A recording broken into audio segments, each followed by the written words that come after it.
Good morning. I'm Caitlin with Wiregrass Daily News, and I'm here with Mr. Bill Baker, who is candidate for Enterprise Mayor. Good morning. Good morning. Thank you for coming in this morning.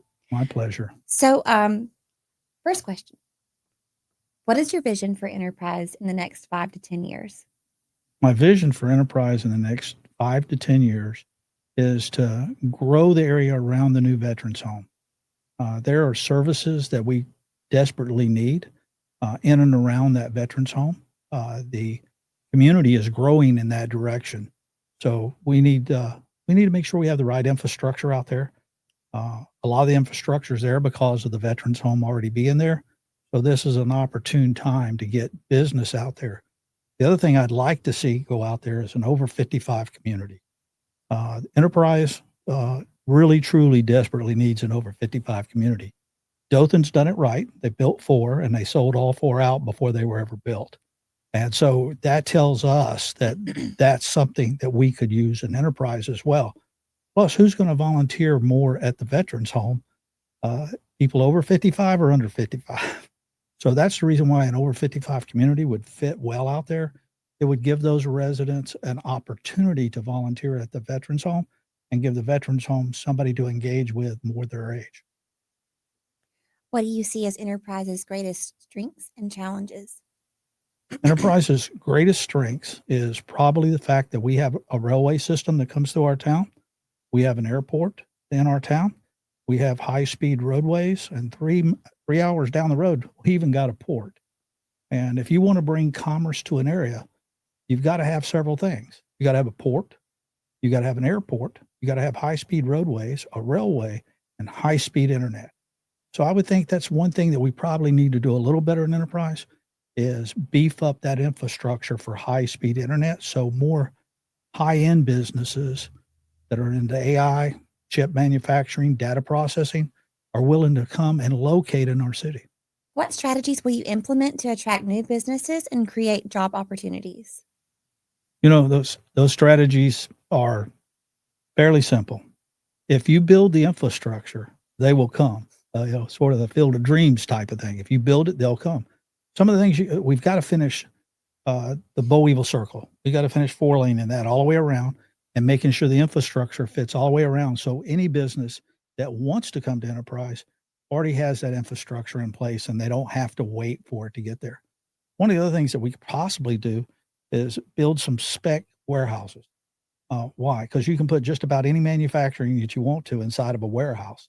And if we had spec warehouses, one at a time, filling it, you would get new business coming into Enterprise. One of the things that we have to do is focus on high-paying jobs coming here. Jobs are leaving. There's a great migration happening in our country today. People are leaving Los Angeles. They're leaving Seattle, Washington. They're leaving Minneapolis, Minnesota, New York City, and they're settling in the Southeast. They're bringing with them their business. And we got to prepare to grab that business, pull it into Enterprise, and make sure that we grow Enterprise in the right directions. I love Enterprise as a small town. I don't want to be big town Enterprise. But if we can bring businesses to the Wiregrass, and I'll just say that, we can bring business to Ozark. We can bring business to Delville, to Geneva, to Dothan. Enterprise benefits. Why? Those individuals who live in Enterprise will go work those high-paying jobs. They'll spend their money in Enterprise. How do you plan to support and grow small businesses within your city? Well, the biggest way you got to do is you got to make Enterprise a destination. If you bring people in, then you get OPM into your cash flow, right? OPM is other people's money. And so you want to make Enterprise a destination. We've got to host ball tournaments, right? We've got to bring exciting new things to the city that people will travel to Enterprise to take part of. And we've got to bring industry in and around Enterprise. And again, if I put a manufacturing plant in New Brockton, people will shop in Enterprise, and that's OPM, other people's money coming to our town. How do you plan to enhance public safety while ensuring that all residents are treated equally? Public safety is a big concern of mine. Why? Actually, crime in Enterprise over the last 5 years has risen 66%. Now, I was told that that's not a right number. but that's off the FBI database. That's the only number that I have accessible to me. So 66% increase in crime over 5 years is, I mean, that's a pretty tall order. So how do you do that? Well, number one, you got to make sure your police force is staffed correctly, your fire department is staffed correctly, your emergency response is staffed correctly. And then you got to bring stakeholders to the table. That means your churches, your volunteer organizations, even your residents. You got to bring them into the table, and we got to work as a team to reduce crime in our city. Why? That neighbor is going to see crime happen before a cop will ever see it. Okay. That neighbor will notice that the other neighbor's not acting right before anybody else sees it. And we've got to have them comfortable enough to use our resources, contact them, get them there. And that's when you'll reduce crime. A presence of not only cops, but your volunteer organizations and your citizens. How do you plan to address mental health issues and substance abuse within the community? You see, that's personal to me. Over the last 90 days, I've had 3 friends commit suicide. Pretty tough as a soldier. And PTSD is real for soldiers, but it's also real for cops, and it's real for first responders. It's real for firefighters. Spectre Care here in Dothan is doing an excellent job. It was probably one of the best additions that we had, and there are other organizations popping up in Enterprise. As a matter of fact, there's a couple that are providing counseling to veterans at no cost. So it's very important to me through the Disabled American Veterans and others, the VFW American Legion. We really, really focus on trying to help veterans get the behavioral health counseling that they would need. Substance abuse is part of that trend. Why?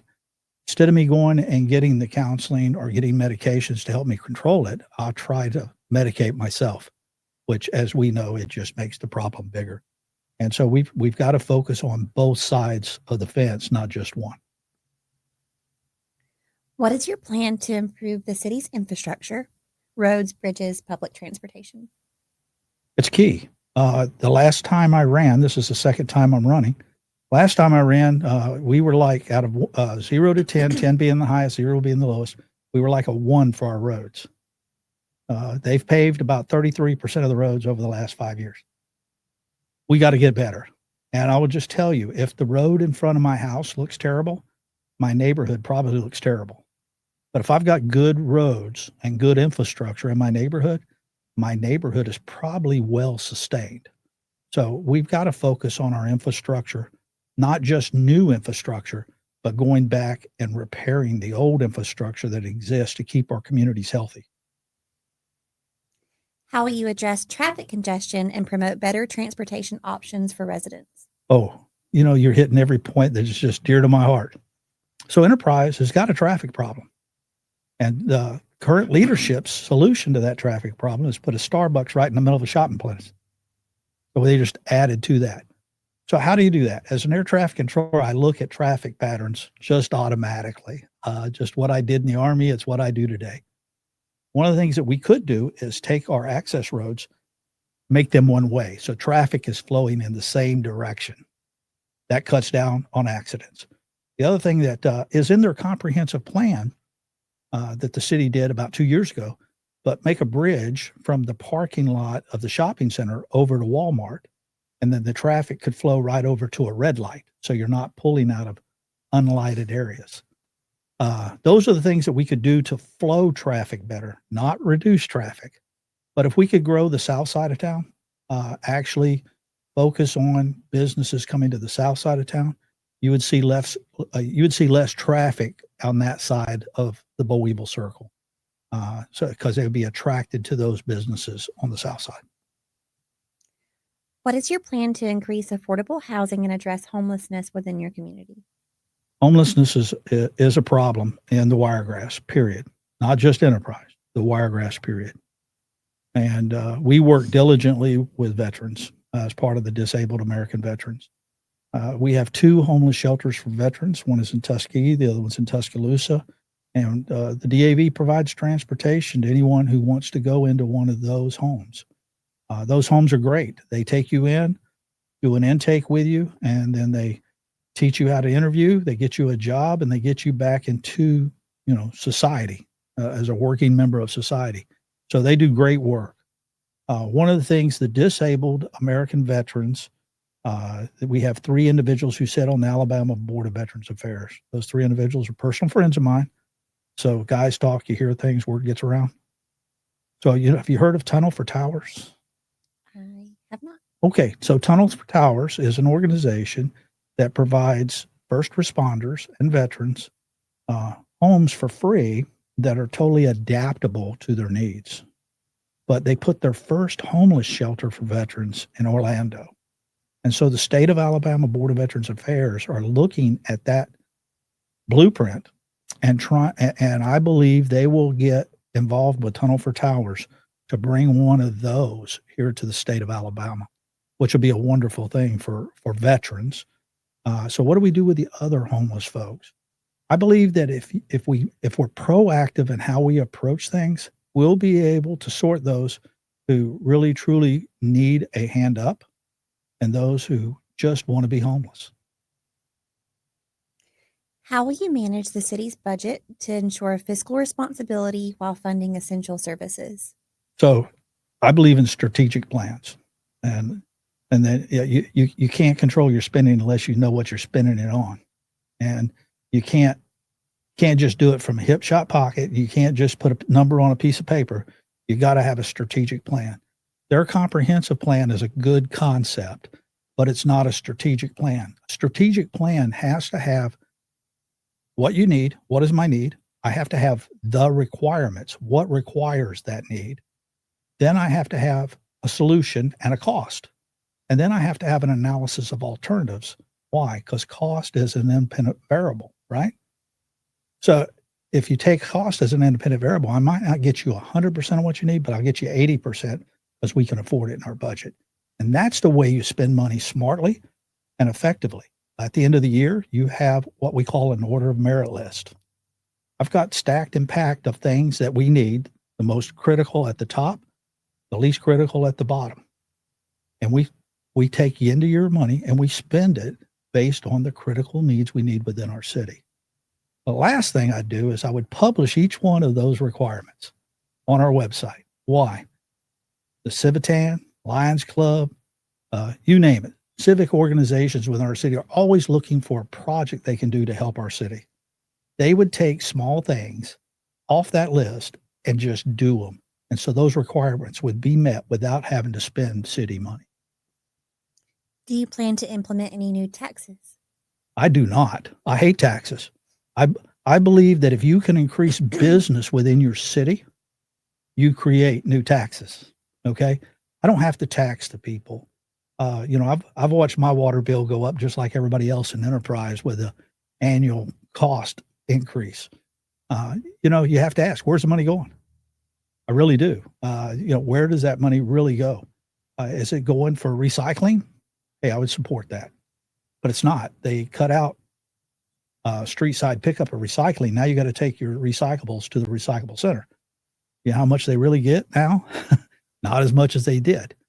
And they said, well, recycling cost us money. Absolutely. Recycling is not something you make money off of. It's money you spend money on.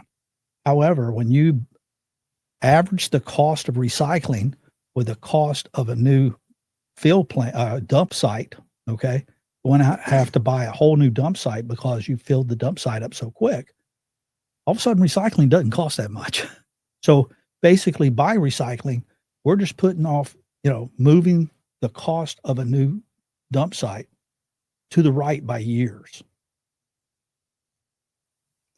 How will you balance the need for economic development with responsible budgeting? I've taken a business from $2 million a year to, up through the roof. We'll just say that. And we did that through sensible economic budgeting. Okay. There's lots to go into when you're looking at a city budget and you're looking at doing economic development. There's lots that goes into that. One of those things that you better have is you better have environmental studies. Why? Do you want to bring a data processing here to the Wiregrass? Do you really want to bring that here? And if you do a little research, you go, ooh, the amount of electricity it takes to run a data processing center is huge. So how does that affect your citizens? We've got an OSB plant coming to Enterprise. One of the biggest concerns is how is that going to affect our environment? Does OSB affect the environment? Yes, as waste, it does. When you tear down a house and there's OSB there and you put it in your landfill, that formaldehyde leaches into the soil. Okay. So that's an environmental problem. Does the plant create that same problem? The city has not made any of those studies available. Well, I couldn't answer that question, but I do know studies were done about the economic impact from the University of Alabama, and Auburn University did one on environmental, but I've not seen them. What initiatives will you support to protect green spaces? We have lots of farmers in our community. I don't think I've taken any initiatives. They'd beat me up if I didn't protect green spaces. And we should. We should turn places where we can into nice places where families can come downtown or even around the circle and spend time with their children and shop. So I'm all about green spaces. I'm all about taking and looking at things to where not so much to create a new parking lot, but a place where you can bring a blanket, throw it out, have a little picnic lunch right across from, Cafe Roma. How will you ensure that all residents have access to quality healthcare services? We're working on that right now. Okay. With the VA home here, that's going to attract more specialty care for Enterprise. But we've got to have somebody to go out and let them know that there's a need. I can tell you some of the specialty care we now have is 2 dialysis centers. We've got a dermatologist in town. I used to have to travel all the way to Dothan for my dermatologist. I got one in town. We got cardiac specialists in town. We've got orthopedic specialists in town. So we're slowly but surely getting that healthcare there. Now, when you talk about affordability and availability, I can tell you, I can sit here and just name people right now that's in the healthcare business that provide healthcare for free to disadvantaged families. And you just can't ask for more heart than that. And that's just the community we live in. Really and truly, it's the people out there who care and are doing those good things to make sure that everybody has access. How will you make city government more accessible to residents and encourage public participation in decision making? So any decision you got to make, first thing you got to do is identify the stakeholders. You got to have those stakeholders at the table. Why? Number one, they'll come with good ideals. They'll come with good ways to approach things. They'll also show you where all the tar pits are, so you can avoid them. You can pre-plan for those tar pits, or just move out of the way of the tar pits. So you got to bring the stakeholders to the table. I'm going to be a full-time mayor. I'm going to be in the office at 7 in the morning. I'll probably be there till 7, 8 at night. Why? Because I'm in the office at 7 in the morning. I'm there till 7, 8 at night. I'm going to be a full-time mayor. So I'll be very accessible to anybody that wants my attention. They can call the mayor's office. They'll get on my calendar, and we'll spend time with the people, and we'll listen to them. And we will take every single ideal, every single issue to heart, and we will find solutions. I know we can find solutions. We did it 24 years in the Army, and we've done it 23 years post-Army. So there is solutions out there, and that might be the perfect solution, but there are solutions. What steps will you take to ensure that all communities, especially marginalized groups, have an equal voice in the city governance? When you ask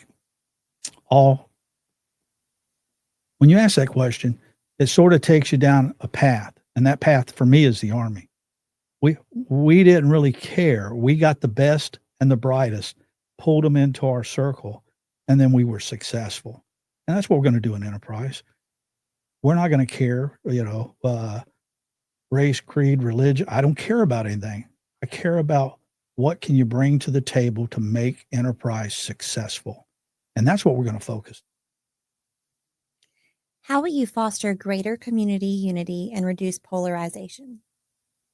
greater community unity, and reduce polarization. That's just hard. I can share with you an Aesop fable, and not to go in the whole fable, but you just can't make everybody happy. You just can't do it, and you got to understand that going in. But what I've got to do is you got to focus on what is the best for the city of Enterprise. What is the best impact for our residents? And I think that's the way you bring unity in is if you truly, with your heart, are doing the right things for the city, you'll bring people together. What will you do to prevent corruption and maintain the integrity of city leadership? I tell you, I was a retired sergeant major. So I will tell you, one of the things that we learned in the Army, even as a young soldier, was always do the right thing, especially when nobody's looking. You just don't do right when somebody's looking. You do right all the time. And I won't tolerate it. I mean, I've got a sign on my desk that it says "Expect no mercy." So if I find someone doing something wrong, they'll be in front of me, and the old sergeant major doesn't have a problem with making sure we understand what that standard is, and we'll move out smartly from there. Why are you running for mayor, and what do you hope to accomplish in office? So when you ask me why I'm running for mayor, my dad pops up. And, my dad had lots of wisdom for me. He was in the Army, and, he would say things like, be careful what you ask for, you might get it. Or he would say, now that you caught that elephant, you just need to chew it one bite at a time. you know? So why do I want to really be mayor? I see things. I have a vision for my city. Growing up, I never had a hometown. I was lucky enough to graduate a school called New Smyrna Beach, Florida, joined the Army at 17 years old, and I came to this great place called Fort Rucker, Alabama. And I ended up 24 years later retiring at this great place called Fort Rucker, Alabama. During the middle of that time, I married a girl from Hartford. That's Hartford, Alabama. So I wanted things better, not just for me and Nell, but I want things better for our grandkids who live here, and they're working here, and they're growing here. So I want to make the city better for them. The other thing is we have a loss of really high performing people out of the Wiregrass, period. People leave the Wiregrass and they go to other places and they take their brain power and their talents and they exceed in those areas. We've got to find businesses that we can bring here. And, when you've got a chip manufacturing plant going into Columbus, Georgia, what is the second and third tier operations that we could be doing here in Enterprise that would keep, our brain power in Enterprise or in the Wiregrass?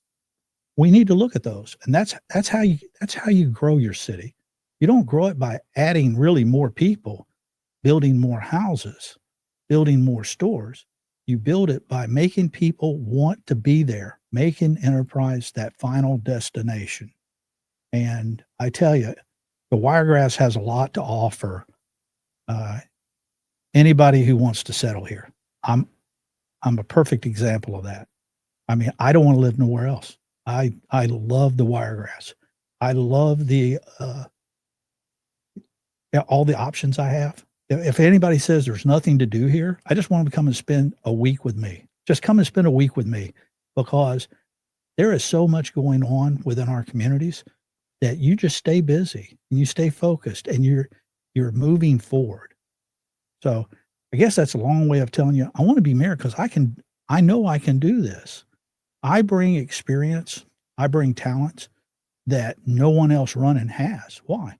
Because the Army sent me everywhere. And since I've been in defense contracting, I've been to a lot more places. I can tell you my Rolodex is probably a lot stronger than anybody else running this campaign. That includes the current mayor. Why? Because that's what I do for a living is I talk to these defense contractors. Unmanned systems. If you're not familiar with unmanned systems, they have to be overhauled just like an aircraft. Why do we not have a UAS MRO here in the Wiregrass? Why don't we have one? If you watch Pete Hegseth last Friday, he said Department of Defense is focusing not manned aircraft, but unmanned aircraft. So we need a piece of that business. And, I've been talking to one of the vice presidents in General Dynamics, who is the largest manufacturer of unmanned systems for DoD. So that's the kind of things that I can do as mayor. Could I do it without being mayor? Sure, I can. That's what I do. How do you plan to work with city council, local businesses, and community organizations to implement your agenda? So on my collar, I wear a little eagle given to me by the President of the United States. And that is for my lifetime of volunteerism in the community of Enterprise, Alabama. So community organizations, I'm always involved with. The last 15 years, I've been chairman of the Military and Veterans Affairs Committee for the Enterprise Chamber of Commerce. I sit on the Enterprise Board of Directors for the Chamber of Commerce. So I'm very effective.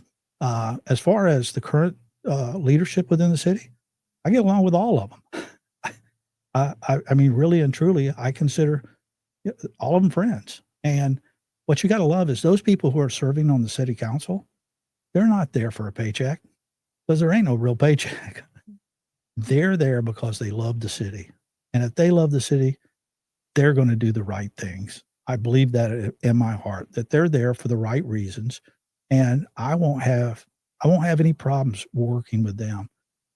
Again, you got to bring the stakeholders to the table. If I'm going to bring a business to Enterprise, I'm going to make sure my economic development guy and my Chamber of Commerce is involved. Why? Who knows more about business than my chamber? Now, I would love to say I know more about business than the chamber, but I would just be telling you a total lie. Why? There's all types of businesses in the chamber, and there's all types of experience that comes to the table and knowledge. And you got to use that experience and knowledge to bring that next business into the fold, right? Your economic development guy, he's going to know the steps that we can take to get state money or federal money to help support new businesses within our area. So you got to bring him to the table. I think I'd work well. I really do, because I understand the stakeholder play, and I don't have a problem sharing information. And, if I'm sharing information, I promise you the information be coming out because it's transparent and it's true. Well, thank you so much for coming in today, Mr. Bill, and good luck with your election. Thank you so much for having me.